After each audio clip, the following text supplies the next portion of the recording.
Alright, just making some morning coffee on the Trangia stove. Apple and cinnamon oatmeal, hot chocolate for the kids. And while we do that, got my Navionics open here. Our plan today is to paddle to a sunken lock. So basically this is an old canal, and it was flooded when they made a reservoir back in the 50s.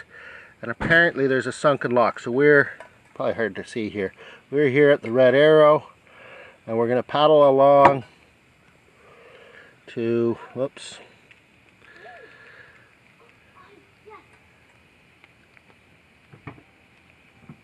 right here, zoom in, and you can actually see some of the old canal features. Right there is our lock, so that's pretty good. This is Navionics. Alright, just came down here to check out the wind direction to see if it's even worth bringing this sail. It's supposed to pick up throughout the day according to the forecast, but I wanted to see it.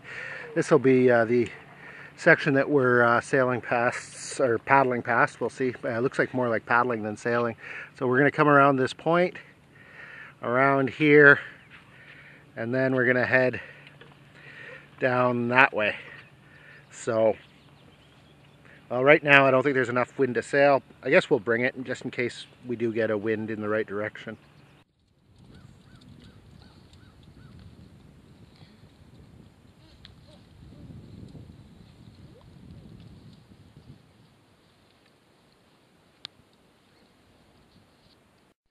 Okay, so this is really cool. So we're doing these flooded villages, and I don't know if you can see on the camera, but we're over the foundation of what looks to be an old house or something.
Day 3, Long Sault.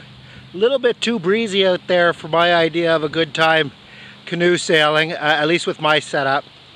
This is close to shore. You get out past those islands and it's pretty rough. I'd end up just breaking something today, I'm pretty sure of it, and maybe swimming too. So just doing swimming and snorkeling from shore today. We did get out for a paddle this morning, but didn't set the sail just because of the wind. Didn't want to break something. No. So this is cool. We are again exploring the lost villages, and right now we are anchored over the old Highway 2. So basically we've anchored the boat and we're swimming around Highway 2.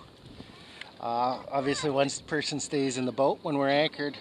I don't know if you can see the line in the water there. The dark is the edge of the road, and the light is where the old road is, and that's you know, it's been underwater for 70 years or something. Okay, so today we're taking a little bit of a break from canoe sailing. It's too windy, about 20 knots, 20-25 knots, and you know, Lake St. Lawrence, it's a big lake, 100 square miles, so we're not interested in sailing in that. You know, end up breaking something or just not having fun. We got 2 kids with us, a dog. We did get out for a paddle this morning, and we were able to anchor off the old Highway 2 and do a little bit of swimming and snorkeling off that. I didn't really get much video footage because I stayed with the boat because it was windy, so I didn't do any snorkeling myself. Yesterday we got out and we made it to one of the flooded villages, Santa Cruz, and it was really cool. We got a good look at it from above, but we didn't have our anchor with us. So at any rate, we've moved to a new campsite. We're waterfront campsite here. We're just swimming off the shore here, and you can actually swim out to the old highway too from our campsite, no problem. So at any rate, the Lost Villages. So Lake St. Lawrence is an artificial lake. It was created in the 1950s when a power dam was built across the St. Lawrence River, and about 100 square miles of land was flooded. There were 10 villages that were flooded during that construction, during the creation of the reservoir, and you can visit them. Some of them are in shallow water that you can snorkel. So that's what we're doing. We're exploring those. And like any proper adventure, we are, there's challenges. A lot of them to do with the weather right now. 2 days of thunderstorms and then today's high winds. But it's a lot of fun just trying to get out to them and even just finding one, because we haven't been able to find any GPS coordinates for any of the villages really. So I've got a map here. Oh dear, okay. So there's our map. So we are here. We're on McDonald Island, so there's one village right off of here, and we've seen, so that village is Woodlands. Santa Cruz is here. We were there yesterday, and we want to get to Dickinson's Landing and Wales before the trip is over. We still have 4 days left, and the weather's supposed to improve, and we've got a really good campsite now where just head right out, and we can access these 4 villages from the water, whereas before our campsite was a little bit more challenging for getting to these places. Okay, so there we are, day 3, Long Sault, Lake St. Lawrence, exploring the lost villages. Oh, there's a racetrack, a submerged racetrack we'd like to try and visit. We tried to get to Lock 21 yesterday, which is a submerged canal lock from the old canal. But we did get there, but it was too deep. It was we couldn't even see it. We did have GPS coordinates for it, but it was way down. So so that's it. Lost villages, and I guess we're gonna just do some swimming for the rest of the day and eventually make dinner. All right, thanks. Okay, and this is our campsite. You can see the canoes pulled right up on the shore. We can launch right from here. I can see it from here. You maybe can't see it on the camera, but the old Highway 2 is about just 100 yards from shore. So really easy for us to get to. And then once you're out on the water, you can actually follow the highway to the different villages. You lose sight of it sometimes, especially on a choppy day today, but that is how you navigate to these lost villages, is you follow the highways and the old roads, which is pretty cool. You can get old road maps and just follow the roads. Good morning. Day 4, I guess, on Lake St. Lawrence. Beautiful morning. Wind is 8 to 12 miles per hour out of the southwest, which I think should be fine for sailing. It's going to make exploring the lost villages a little bit tricky again, because it's kind of across the lake and onshore, and most of those villages are on this side, so we're going to have the wave action. It makes visibility, spotting the villages, really hard. We did get a GPS position for one of the villages.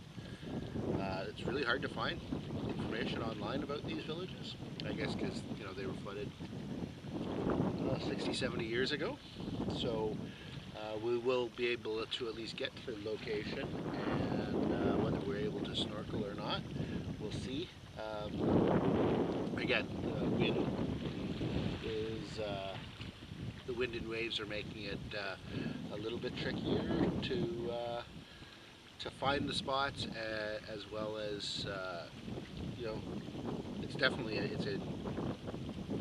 enough wind for sailing. It's not a highly developed setup here. but we've got the whole day today to just explore, so that's good. Might try to find one of the more protected sites today because tomorrow the wind's supposed to be down, so it might actually be a little bit better for finding these more exposed sites and swimming on them. Alright, that's all. Thanks. Alright, quick walk around to the boat. Boat is a Grumman 17, set up for 2 adults, 2 children, and a dog. So we've got 4 paddles. My sailing thwart is homemade, but it works pretty well. Pretty simple. So it's just board with a hole, mast step glued in the bottom with 3M 5200. I've got 3 of them because I've experimented with different rigs. So front seat there, got our snorkeling gear in the bow. Bench seat for 2 in the middle. I've tied in extra flotation in the form of these fenders. I've tested it, it works pretty well. The boat sits high enough to be bailed out if you capsize it. Got a pump, homemade crossbars with outriggers I bought off Amazon. They've been good, surprisingly good. The sail rig stows in the bottom there. It's 27 square feet. Only use it when we're confident that it's going to work, because this boat paddles really well. This is a good boat for open water like this, or not open water, but big water.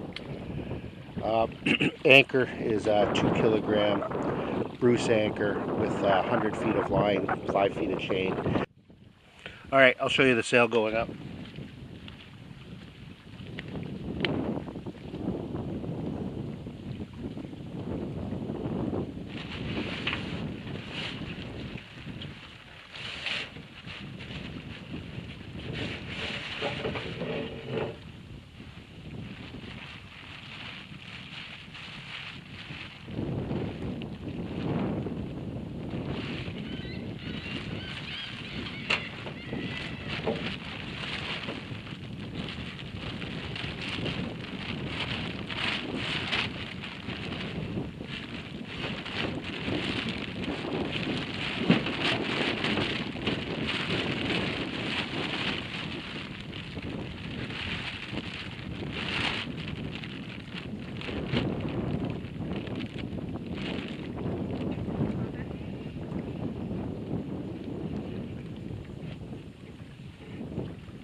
Alright, so there's the sail.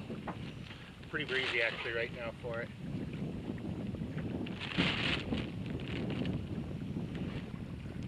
Alright, and just a quick look at the lee board. So basically I've got a carriage bolt going through a block of hemlock, and that's what it pivots on. It seems to work pretty well. Eventually I'll replace that with hardwood. It's going to break on me one day, but very little play in it. And then I've just got 2 control lines on the lee board. This one, they both run back to the after thwart, so I can reach from the stern. This one I pull, and it pulls the lee board down and holds it down. And then this one is to pull it up, and it holds it up.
Sailing downwind, the boat is handling nicely and we're moving right along. I'm just steering with my paddle, no rudder.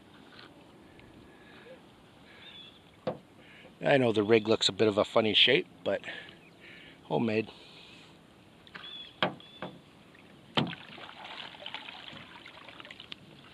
Off to our left here is the old CN rail line. So it was one of the things that was flooded. So that's the rail line there, that raised berm through the water. So we're about to pass over the CN rail line here. There's the rail line. We'll be going right over it in a minute. Do you know how we find whales? No? Oh, we don't mean the animal whales. There's a sunken village. A sunken village? Where? We're looking for somewhere. it. Oh, yeah. I never heard of that. Yeah. Oh dear. She probably thought I was nuts. Okay, here we are coming up on the railway track, guys. Crossing your railway track.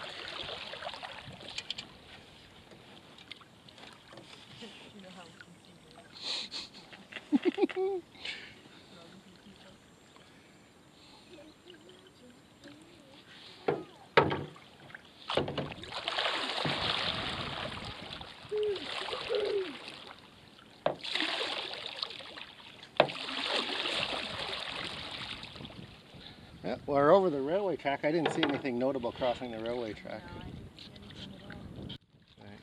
We just broke our sprit boom, so that's okay. I can make a new sprit boom back at the campsite.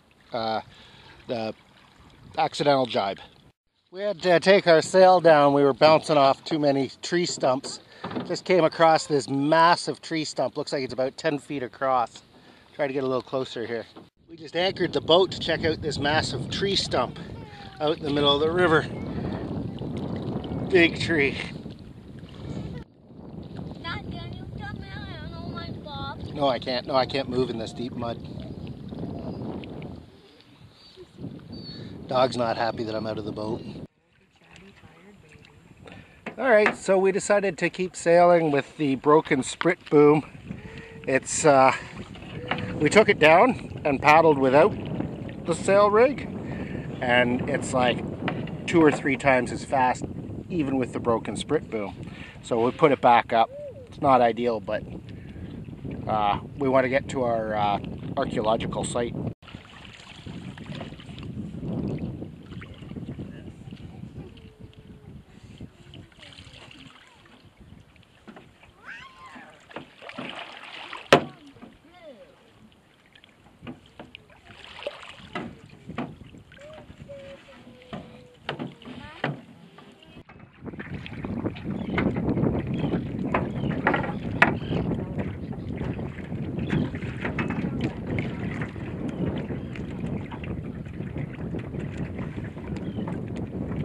Okay, so this is cool. My son discovered this.